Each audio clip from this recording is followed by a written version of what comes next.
Како продолжение на акцијата обновата пред вашиот дом и председателот на ВМРО ДПМН во вашиот град, денеска сме овде во Гевгелија, вчера бевме во Радовиш, минатата недела бевме во Прилеп, продолжуваме и во другите градови во Македонија.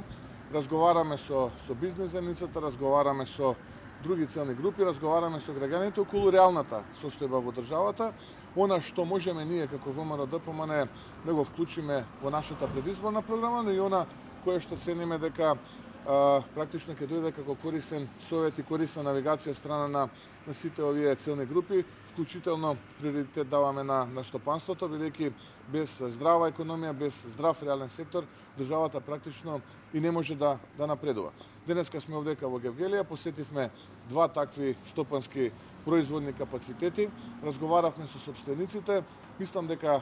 корисни заклучоци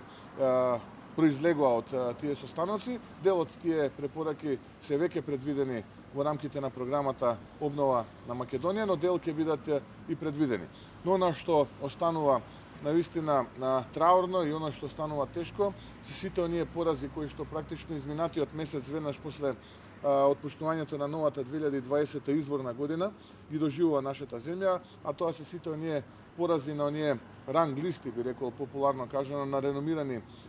светски институции, како што е ова еве веќе последното, тоа е дека Македонија е меѓу првите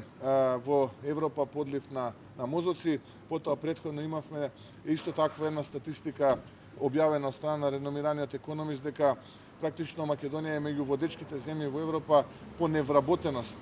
кај младите. Потоа тука дојде она ранг листа која што ја објави Транспарентност Интернационал, каде што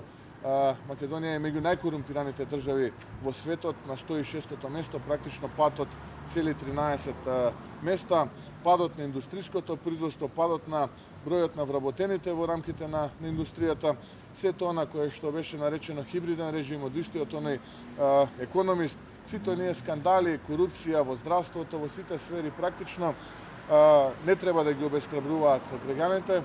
но сепак треба да останат запаметени дека причинител на сите овие неправди е практично Зоран Заев и СДСМ. ВМРО ДПМН затоа е заедно со граѓаните, ВМРО ДПМН, тоест обновата е пред вашиот дом, председателот на ВМРО ДПМН е заедно во вашиот град со граѓаните, бизнис заедницата и останатите целни групи, за да можеме сето она кое што го планираме, го добиеме како потврда од страна на нашите соговорници, но и она кое што не е дел, а би требало да биде вклучено во нашата изборна програма, да го вклучиме соодветно на нашата предизборна стратегија.